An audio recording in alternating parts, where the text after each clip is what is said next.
Revelation 11, verse 1 and 2. I love this chapter. You know why I love this chapter? It has time frames in it. I love time frames. Time frames tell us something. Okay? The time frame is being very specific to where we should be able to figure out what's being referred to here. The first two verses of Revelation 11, there was given me a measuring rod like a staff. And someone said, "Arise and measure the temple of Elohim and the altar and those who worship in it. And leave out the court which is outside the temple, and do not measure it, for it's been given to the nations," or to the Gentiles. "And they'll tread underfoot the holy city for 42 months. Well, that's interesting. That's very interesting. Now, in this particular case, it's going to be a day equals a year, just like in Ezekiel 4 for prophecy. We know that's what it is. The number of days corresponding to the number of years of their iniquity. I've assigned it to you 40 days, a day for each year. And also in Numbers, when they spied out the land, for every day that you spied out that land, I'm going to make you wander the wilderness for a year. Both prophetic, giving us this information that, when we look at a day in prophecy, consider it a year.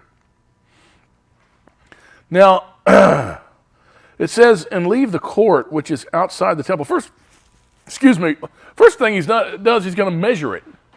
He's going to measure it. Now, what does that mean, to measure it? We know to get distances on it, but, what is it symbolizing? See, I've come to the conclusion, we're not told exactly. There are certain things which are measured in Scripture. It would appear to me that when something is measured in Scripture, it's something that's set apart. Okay? Yeah, something sanctified. That's what I think it is. It's something set apart for the Father's use. Now, and he says, leave out the court which is outside the temple, because it's given to the nations. That part's not going to be set apart. All right?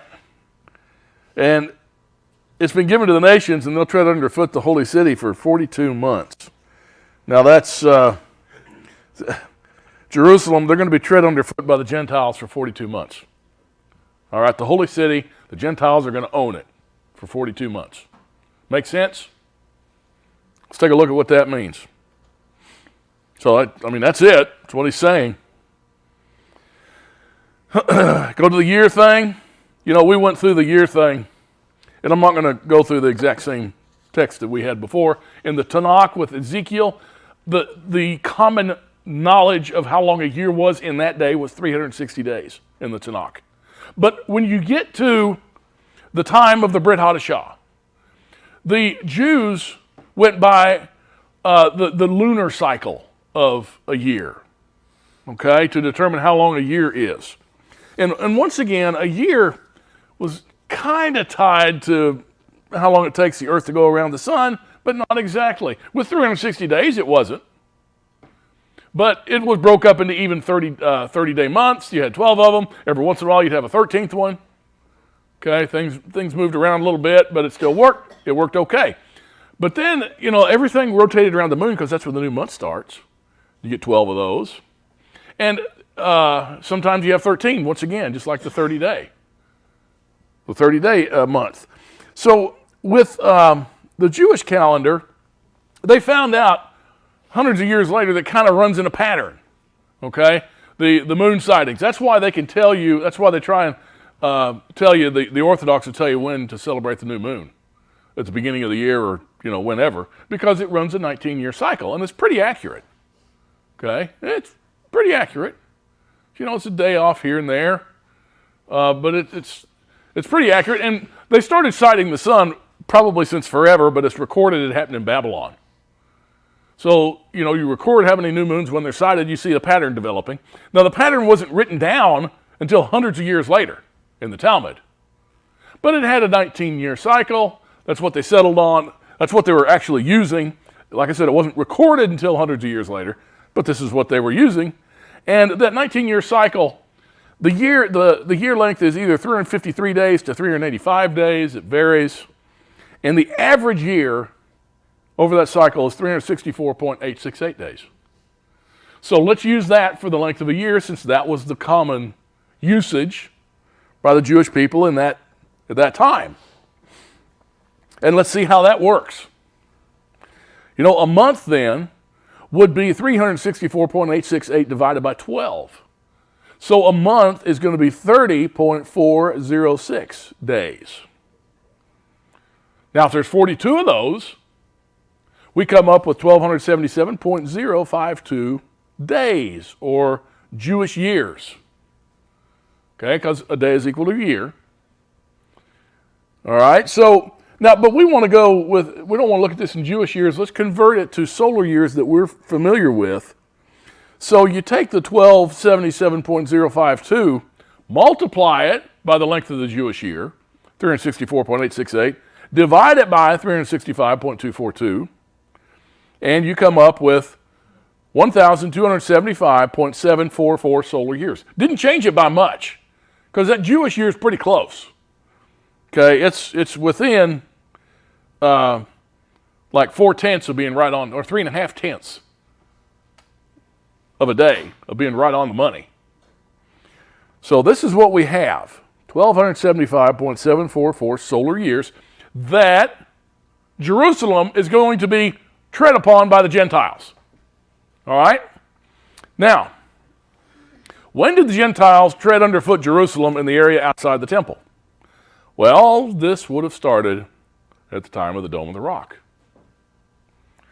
That's when they tread underfoot the city of... Remember what Yeshua said when you see the abomination of desolation? What did he say? Run. Get out of here. And by the way, we haven't recently looked at Daniel chapter 12 toward the end of the chapter, but it gives us, using the same formula, it tells us exactly when the abomination would be built and where. The abomination of desolation is the Dome of the Rock. Okay, there's absolutely no doubt in anyone's mind that's really looked into it. And it was built in 691. Now, it was completed sometime during 691. History, along with previous calculations for the time of the Dome of the Rock, shows that its completion was likely around 691.7. Okay?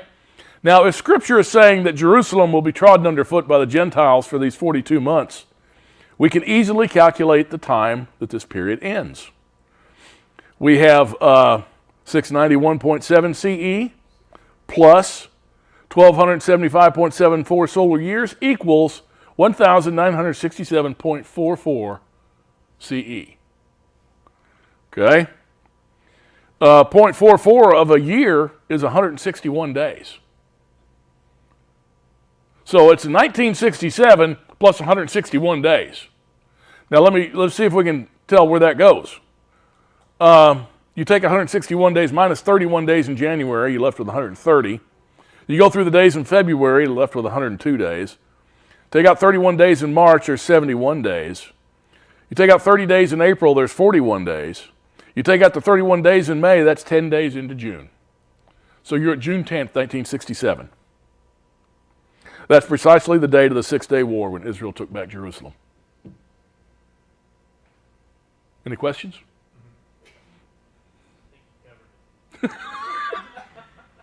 Just wanted to... How did you calculate all that? I mean, I'm just sitting here looking at it going, wow. I just did this 5 minutes before I left this evening. Okay, I thought, let me show you how accurate this is. Yeah, I've done it before. I've done it before, but not for this one. So I just wanted to let you know how this works. How all these things have tied together, folks. Yeah. The very first calculation that we talked about, you said it was done by Scotland Yard, somebody. Yeah. And followed what he did, that you have, calculated. That's exactly right. Why they didn't go with the Scotland Yard thing and just look at everything else, I have no idea. What date did he do this? It was in the early 1900s. Before 1910. That's when he discovered the 360-day year. You know, when I showed Wednesday night the quote from Sir Isaac Newton that said all the surrounding nations and everything, that came from the Chief Inspector of Scotland Yard in his book. Okay, so you don't talk about a guy that really was thorough without even the internet. Or the internet also was very primitive back then in 1906. Telephones. When did telegraphs, transcontinental telegraphs, so he was Very few television channels. I mean, it was, handicapped for ways to do research. yeah. Yeah, research. I've got a pad and I've got a pencil. Excuse me, a pen, a feather. I've got a feather with an ink blot, okay? Okay, after just 6 days of fighting, Israeli forces broke through enemy lines and were in a position to march on Cairo, Damascus, and Amman. The ceasefire was evoked on June 10th, 1967, the JewishVirtualLibrary.org. They were attacked by 5 nations bigger and stronger than them. 5 nations. And defeated them in 6 days. We read in Luke 21, verses 23 and 24, "Woe to those who are with child and to those who nurse babes in those days, for there will be great distress upon the land and wrath to this people. And they'll fall by the edge of the sword and will be led captive into all the nations, and Jerusalem will be trampled underfoot by the Gentiles until the time of the Gentiles be fulfilled." Well, what's that tell you about the time of the Gentiles? It's over. It's over. Time of the Gentiles is over. Let's go back to Revelation 11, verses 3 and 4. "And I'll grant authority to my 2 witnesses, and they'll prophesy for 1260 days, clothed in sackcloth. Then these are the 2 olive trees and 2 lampstands that stand before the master of the earth." We are explicitly told in Revelation the definition of a lampstand. All right, and I'm telling you, Scripture is so consistent. If we just believe that it's consistent, we can figure out everything in here. Virtually everything. In the first chapter of Revelation, he tells us the 7 lampstands are the 7 assemblies. And that word is ecclesia. It means an assembly, a congregation. It's a congregation, assembly of Israel, specifically. It's never referred to as anything other than that. It is an assembly of Israel. So we see here, we have 2 of them, 2 assemblies of Israel, right? Well, he says there are 2 olive trees too. In Scripture, olive trees are symbols of the nation of Israel. In Jeremiah 11, verses 16 and 17, "Yahweh called your name a green olive tree, beautiful in fruit and form. And with the great noise of a great tumult, he's kindled fire on it, and its branches are worthless. And Yahweh of hosts, who planted you, has pronounced evil against you because of the evil of the house of Israel and the house of Judah, which they've done to provoke me by offering up sacrifices to Baal." In Romans 11, starting at verse 16, "For if the first piece of dough be holy, the lump is also. But if the root be holy, the branches are too. But if some of the branches are broken off, and you, being a wild olive tree, were grafted in among them, and become partaker with them of the rich root of the olive tree, do not be arrogant toward the branches. But if you're arrogant, remember that it is not you who supports the root, but the root supports you." In Romans 11, verses 24 and 25, we read, "For if you were cut off from what is by nature a wild olive tree, and were grafted contrary to nature into a cultivated olive tree, how much more shall those who are the natural branches be grafted into their own olive tree? For I do not want you, brethren, to be uninformed of this mystery," which all ties in together, it's what we just talked about, "lest you be wise in your own estimation, that a partial hardening has happened to Israel until the fullness of the Gentiles has come in." So, this olive tree, this 2 olive trees, they consist also of Gentiles that are brought in. And they're 2 assemblies of Israel. If the time of their prophesying is tied to the time that the Gentiles would tread underfoot Jerusalem, we have an interesting result. The time of the prophesying, let's begin it at the same time. 691.7. Because it says in verse 2, and leave out the outer court which is outside the temple. Do not measure it, for it's been given to the nation. And they will tread underfoot the holy city for 42 months. And I will grant authority to my 2 witnesses, and they'll prophesy for 1,260 days, clothed in sackcloth. So the two are intricately tied. So we're going to start them at the same place, 691.7. And it says the time of the prophesying is 1,260 days. A day is a year in prophecy. A year is 364.868 days. Therefore, the time of the prophesying is 1,258.71 years. That's how long they prophesied.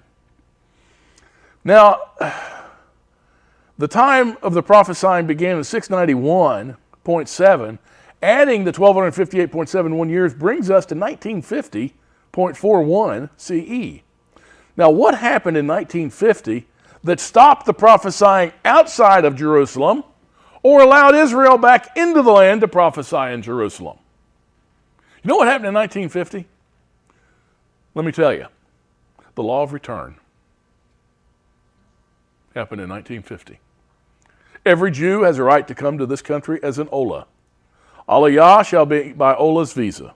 And Ola's visa shall be granted to every Jew who has expressed his interest to settle, his desire to settle in Israel, unless the Minister of Immigration is satisfied that the applicant is engaged in an activity directly against the Jewish people or is likely to endanger public health or the security of the state or be a Muslim. So, there you go. Well, I added that part. It's implied but not stated. So, that's how long the prophesying was outside the land of Israel. Verse 5. If anyone desires to harm them, fire proceeds out of their mouth and devours their enemies. And if anyone would desire to harm them in this manner, he must be killed. You know, the language in Revelation is highly symbolic. The power of fire proceeding out of the mouth and consuming people is mentioned in Jeremiah 5:14. See here in 11:5 it says, fire proceeds out of their mouth and devours their enemies. Jeremiah 5:14 says, therefore thus says Yahweh, the Elohim of hosts, because you've spoken this word, behold, I'm making my words in your mouth fire, and this people wood, and it will consume them. So you can see what he's speaking of. He's talking about they're going to speak the word of the Father. And that's against their enemies. In Jeremiah 23, verse 29, is not my word like fire, declares Yahweh, and like a hammer which shatters a rock. You know, it says, if anyone desires to harm them, fire proceeds out of their mouth, devours their enemies. If anyone would desire to harm them in this manner, he must be killed. You know what Abraham was told and what Jacob was told? It says, I will bless those that bless you, and I'll curse those that curse you. Now, it's not translated exactly correct. Now, the 2 words for bless, I'll bless those that bless you, it's the same word. It means bless. Okay? But I will curse those, that word for curse means annihilate. Who curse you, it doesn't mean annihilate, it's a different word. You know what it means? Make little of. It means to make light that which is heavy. Disrespect. I will utterly annihilate those who disrespect you, is really what that means. And that's what we're reading here in verse 5. You know, the anti-Semitism we have in the world today. Oh my gosh, it's in Christian, it's in Messianic circles, Torah observant circles even. Idiots, idiots, idiots, idiots. Someone starts talking to me that way, whether it's online or in person, I don't want to hear it. Someone was telling me just online the other day, the whore of Babylon is the nation of Israel as we see it today. You are an idiot. Now, anything you say to me from now on, I won't believe a word of it because you are so wrong in this one point. He's a Torah observant guy too. I don't care. You're wrong and you're an idiot.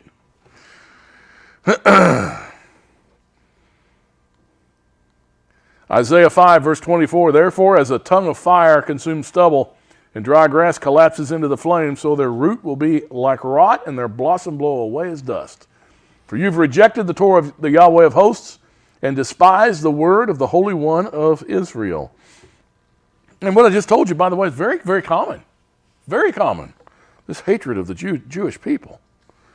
I don't get it. Let's go to verse 6 now of Revelation 11. These have the power to shut up the sky in order that rain may not fall during the days of their prophesying. And they have power over the waters to turn them into blood and to smite the earth with every plague as often as they desire. By the way, I don't even think I said it yet. Those two witnesses are Israel and Judah, all right? Ephraim and Judah, however you want to word it. Those are your two witnesses. Nothing else. It's not Moses and Elijah or Enoch or John the Baptist or anybody like that. No supernatural people coming back to life and all the television cameras watching them. No. That's not what it is. The rain here is not literal. Rain is always a blessing in Scripture. Almost always a blessing. These blessings ceased during the time of the prophesying of the two witnesses outside the land. What happened to that land of Israel when the people left? It dried up, didn't it? Isn't that amazing? Yeah, Mark Twain talked about that. He did. Yeah, he said, how the heck could they possibly call this a land of milk and honey? Well, it's in the Torah. Deuteronomy 11, verses 13 and 14. It shall come about if you listen obediently to my commandments, which I'm commanding you today, to love Yahweh your Elohim, to serve him with all your heart, with all your soul. And he'll give the rain for your land in its season, the early and late rain, that you may gather in your grain and your new wine and your oil. Beware lest your hearts be deceived, and you turn away and serve other gods and worship them, or the anger of Yahweh will be kindled against you. And he'll shut up the heavens so there'll be no rain on the ground, and the ground will not yield its fruit. And you'll perish quickly from the good land which Yahweh is giving you. Well, look at how it's worded too. I mean, it's just pointing directly to the passages in Torah. These have the power to shut up the sky in order that the rain may not fall. And he'll shut up the heavens so that there'll be no rain. That's what it is. That's what it is. This is the Dome in Al-Aqsa, circa 1875. Notice the disrepair and lack of numerous Muslims. Damascus was their cultural center, not Jerusalem. You see, the Muslims didn't care about Jerusalem, not until one thing happened. What one thing happened that made the Muslims care about Jerusalem and say it's ours? When they took it, when Israel took it back, 1948. And probably a little bit before that when they started matriculating into there with the Zionist movement. Yeah, that made the Muslims say, hey, that's our land. I mean, look at that ugly thing. They really put a coat of paint on it since then, didn't they? So look at verses 7 and 8. And when they finish their testimony, the beast that comes up out of the abyss will make war with them and overcome them and kill them. And their dead bodies will lie in the street of the great city, which mystically is called Sodom and Gomorrah, where also our master was crucified. You know, verse 7 said they finished their testimony. That's a reference to them finishing their testimony in Jerusalem. And the beast that come out of the abyss to make war with them and shall overcome them and kill them. And that is why Yeshua said, when you see the abomination of desolation spoken of by the prophet Daniel. Matthew 24, verse 15. Therefore, when you see the abomination of desolation, which was spoken of through Daniel the prophet, standing in the holy place. What's the holy place? That's where the temple is or was. Let the reader understand what Daniel meant by the abomination of desolation. Then let those who are in Judea flee to the mountains. Let him who's on the housetop not go down to get things out that are in his house. But let him who is in the field not turn back to get his cloak. But woe to those who are with child and to those who nurse babes in those days. But pray that your flight may not be in the winter or on a Sabbath. For then there will be a great tribulation, such as has not occurred since the beginning of the world until now, nor ever shall. And unless those days have been cut short, no life would have been saved, but for the sake of the elect, those days will be cut short. Now the beast is the Muslim Empire.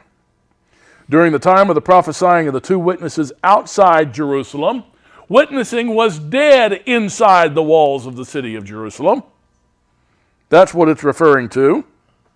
In other words, the witness of his word was laying dead in the streets of Jerusalem. This is spoken of by the prophet Jeremiah too, by the way. In Jeremiah 11, verses 6 and 7, and Yahweh said to me, proclaim all these words in the cities of Judea and in the streets of Jerusalem, saying, hear the words of this covenant and do them. Excuse me, and do them. For I solemnly warned your fathers in the day that I brought them up from the land of Egypt, even to this day, warning persistently, saying, listen to my voice. Witnessing was dead in the streets of Jerusalem for a period of time. During this era, the Muslims preserved the churches and the synagogues, and they didn't destroy them. Okay, I said they preserved them; they didn't destroy them. Their emptiness spoke volumes as to the death of the two religions. That was the point. And it spoke of the greatness of their false god, Allah. Christians that were there, the Jews were gone. They left. The Christians signed a pact, the ones that stayed there, not to witness in the land. And it was, they had to live under Sharia law, and they lived under what was called the Pact of Omar. Now, this status of non-Muslims under Muslim rule, after the rapid expansion of the Muslim dominion in the 7th century, remember the 7th century, 691 is in the 7th century, Muslims leaders were required to work out a way of dealing with non-Muslims who remained in the majority in many areas for centuries. The solution was to develop the notion of the dhimma, or protected person. The dhimmi, which is plural, were required to pay an extra tax, but also but usually they were unmolested. This compares well with the treatment meted out to non-Christians in Christian Europe. The Pact of Omar is supposed to have been the peace accord offered by the Caliph Umar to the Christians of Syria, a pact which formed the pattern of later interaction. We heard from Abd al-Rahman ibn Ghanem as follows in 697. When Umar ibn Khattab, may God be pleased with him, according to a peace of the Christians of Syria, we wrote as follows, the merciful, whatever. This is a letter of the servant of God Umar, commissioner of the faithful, from the Christians of such and such a city. When you come against us, we ask you for safe conduct, aman, for yourselves, or for ourselves, our descendants, our property, and the people of our community, and we undertook the following obligations toward you. You shall not build in our cities or in our neighborhood new monasteries, churches, convents, or monk cells, nor shall we repair by day or night such of them as fall in ruins or are situated in the quarters of the Muslims. We shall not manifest our religion publicly or convert anyone to it. We shall not prevent any of our kin from entering Islam if they wish it. We shall show respect toward Muslims. We shall rise from our seats when they wish to sit. Okay. Now, when you have Muslims that immigrate into here, okay, and you have some 70 some odd percent that are on welfare, okay? You know, in their eyes, you know what they're thinking? Well, you guys just give me what you owe me. It's the Pact of Omar. Okay? This is what you owe me. When we give this foreign aid to these Muslim countries, how do they look at it? Oh, thank you. Man, this is great. You know, we're going to be able to finally get that basketball gym for the kids in the neighborhood with this $17 billion you Americans so generously gave us. You know, you think that's how they look at it? No. How do you think they look at it? You owed it to me. You owe it to me. It's the Pact of Omar, you kafirs. You know what kafir is? Did I explain what a kafir is? Now, it's translated as unbeliever. It's translated as unbeliever. That's not what it is. It doesn't mean unbeliever. What it means is, here's what a kafir does. This is how a Muslim is taught, how Muslims are taught about kafirs. All kafirs, let's say unbelievers of Islam, all kafirs know that the Quran is the truth and that Allah is the Most High God and that Muhammad is his prophet. All kafirs know this, but they are using their lives to lie and deceive the rest of the world. That's why they want you dead. Okay? That's how they view you. Deep down, that's how you feel. That's their vision. And make sure you rise from your seat when they wish to sit. Oh, and pay your dhimmi tax, your jizya tax. Okay? You make sure you pay that. Any questions on that before we move on? That's pretty pricey. Yeah, it is pretty. It's as pricey as they want it to be. So what do you want? Do you want to convert to Islam, or do you want to be a slave, or do you want to die? You have three choices. I mean, it's mighty nice of them. Give us three choices. Okay, and those from the peoples and tribes and tongues and nations will look at their dead bodies for 3.5 days and will not permit their dead bodies to be laid in the tomb. Well, the word for days is hemira, and it also means years. Okay? The dead bodies are going to be there for 3.5 years. And when Scripture speaks of prophetic time frames, sometimes ambiguous terminology is used. Yom means a day, but in prophecy it means a year. Hemira can be either days or years, depending on the context of the passage. When Scripture is translated into another language, such as English, the translators need to make a decision here. Do we say days or years? Well, it's dead bodies. They can't be there 3.5 years. They'll be dust. The coyotes will get them, so it must be days. No, it means years. Okay? Revelation, once again, is highly symbolic. And it's symbolic in ways I don't think are understood nearly well enough. The hemira here it means 3.5 years. Okay? So, Scripture says the two witnesses lay dead in the street for 3.5 years. How long is the 3.5 years? Well, that's our 1275.73 again. Okay? Witnessing in the streets of Jerusalem was revived after the 6-day war. This occurred in 1967.44, June 10th, 1967. The witnesses lay dead in the streets of Jerusalem for 1275.73 years. And it's the same calculation that we just had. Which points right to the Dome of the Rock. Look at verses 9 and 10. And from the peoples and tribes and tongues and nations will look at their dead bodies for 3.5 years and will not permit their dead bodies to be laid in a tomb. Remember I told you that their dead bodies, in other words, the synagogues, lay empty and in disrepair. All right? That was supposed to be a testimony for Allah. And they're not allowed to repair them. And those who dwell on the earth will rejoice over them and make merry and will send gifts to one another, because these two prophets tormented those who dwell on the earth. Well, they looked at the Jewish people as being tormentors of theirs. Okay, and they're out of Jerusalem and they're celebrating. Remember, churches, synagogues weren't destroyed. The building's not allowed to be refurbished. The synagogues and churches deteriorated. It spoke of the emptiness of other religions. Even to this day, Muslims rejoice and even exchange gifts on occasions when infidels are killed. They do that. We saw this barbaric behavior occur in many Muslim nations in the attack of September 11th, 2001. Do you remember that lady on the right there? Oh, yeah. What she done? Whatever the heck. Durka, durka, durka. I don't know what she was saying, but anyway.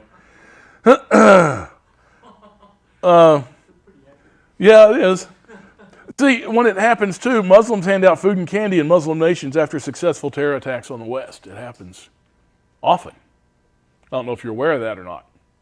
They don't publicize that anymore. We don't want you guys to have Islamophobia. Don't want any Islamophobics in here. You know, a phobia is an unwarranted fear. Ha! That's every bit as warranted as, yeah. But if the United States were a little more educated Yeah. on the Muslim nations and their, I guess, backgrounds. Right? But they're not. They don't care. Yeah, I think they would probably be run out a lot quicker. Yep. You and me both. Look at verse 11. And after the 3.5 years, The breath of life of Elohim came into them, and they stood on their feet, and great fear fell upon those who were beholding them. That's June 10th, 1967. The Muslims, ever since then, they greatly fear the nation of Israel. Why do you think there's what, 1.5, there's a billion of them surrounding that nation? A billion? Surrounding that nation of a few million? Why don't they go in there and wipe them out? Because they're scared. They're scared. Rightfully so. They should be scared. Verses 12 and 13. And they heard a loud voice from heaven saying to them, "Come up here." They went up to heaven in a cloud, and their enemies beheld them. And in that hour there was a great earthquake, and 1/10 of the city fell. 7,000 people were killed in the earthquake. The rest were terrified and gave glory to the Elohim of heaven. The second woe is connected to the 6th trumpet, and it's an earthquake. 1/10 of Jerusalem is going to crumble. 7,000 people will be killed. The second woe is past. Below, the third one is coming quickly. The next woe begins in a little while. It's when Satan is cast down to earth. That's in chapter 12. Okay. Now the third woe, they're not necessarily in order, like first woe, second woe, third woe. No. First woe was here. Second woe was in this discussion of Israel. And this next woe is the third one's going to be in a different discussion. Revelation 12:12. It says, "For this reason rejoice, O heavens, and you who dwell with them. Woe to the earth and the sea, because the devil has come down to you, having great wrath, knowing that he has only a short time." We'll talk about that next week, but that's the next woe. Verse 15 of Revelation 11. "And the 7th angel sounded, and there arose loud voices in heaven, saying, The kingdom of our world has become the kingdom of our master, of the world has become the kingdom of our master and of his Messiah, and he'll reign forever and ever." To return to Messiah. You got a great earthquake, 1/10 of Jerusalem falls down. You remember Messiah is going to land on which mount? Mount of Olives. And what's going to happen? It'll split in half, huge earthquake. Okay? We're told in Zechariah 14 that it's going to be bad. And a lot of people are going to die. And Jerusalem's going to be attacked. And then there's the there's the return of Messiah that we see right here. Verses 16 and 17. "And the 24 elders who sit on their thrones before Elohim fell on their faces and worshipped Elohim, saying, We give you thanks, O Adonai Yahweh, the Almighty, who are and who was, because you have taken your great power and have begun to reign." This is the return of Messiah. It says specifically, he has begun to reign. Verse 18, "And the nations were enraged, and your wrath came. And the time came for the dead to be judged, and the time to give their reward to your bondservants, the prophets, and to the saints, and to those who fear your name, the small and the great, to destroy those who destroy the earth." We have a quick rundown of events here. The nations were enraged with Israel. Then the wrath of Elohim came down. Then the dead were judged, and the righteous rewarded. There is a specific reference to the dead being judged at the time of the return of Messiah and not at the end of this 1,000-year reign. We're going to talk about that in chapter 20. The 1,000-year reign is not what you think. Like everything else in this book, right? It's not what you think. This is also described in Daniel 12, verses 1 and 2. "Now at that time, Michael, the great prince who stands guard over the sons of your people, will arise. And there will be a time of distress such as never occurred since there was a nation until that time. And at that time your people, everyone who is found written in the book, will be rescued. And many of those who sleep in the dust of the ground will awake, these to everlasting life, but the others to disgrace and everlasting contempt." The words of Yeshua state a single resurrection for the righteous and unrighteous also. In John 5, verses 20 and 29, "Do not marvel at this, for an hour is coming in which all who are in tombs shall hear his voice, and shall come forth, these who did good deeds to a resurrection of life, those who committed the evil deeds to a resurrection of judgment." And lastly, verse 19, "And the temple of Elohim, which is in heaven, was opened, and the ark of his covenant appeared in his temple, and there were flashes of lightning, and sounds and peals of thunder, and an earthquake, and a great hailstorm." First of all, there's a lot of people, looking for the Ark of the Covenant nowadays. Indiana Jones, he tried. Well, I don't know where that warehouse is, but we do know that one is in the temple of Elohim, which is in the heavenlies, wherever that is. And there were lightnings and sounds and peals of thunder and an earthquake and a great hailstorm. The same type of description is given at the beginning of a retelling of a period of tribulation. Okay, they start out this way. And that's what we have here. It was given at the beginning of the seal, the seals and the trumpets also. Revelation 4:5, flashes of lightning and sounds and peals of thunder. And then Revelation 8:5, and there followed peals of thunder and sounds and flashes of lightning and earthquake. And that was the seals and then the trumpets. This speaks of the fact that John is to be shown another facet of the period of tribulation. And that period of tribulation, when he talked about the Great Tribulation, it started with when the Dome of the Rock was built. Okay? And it's still going on.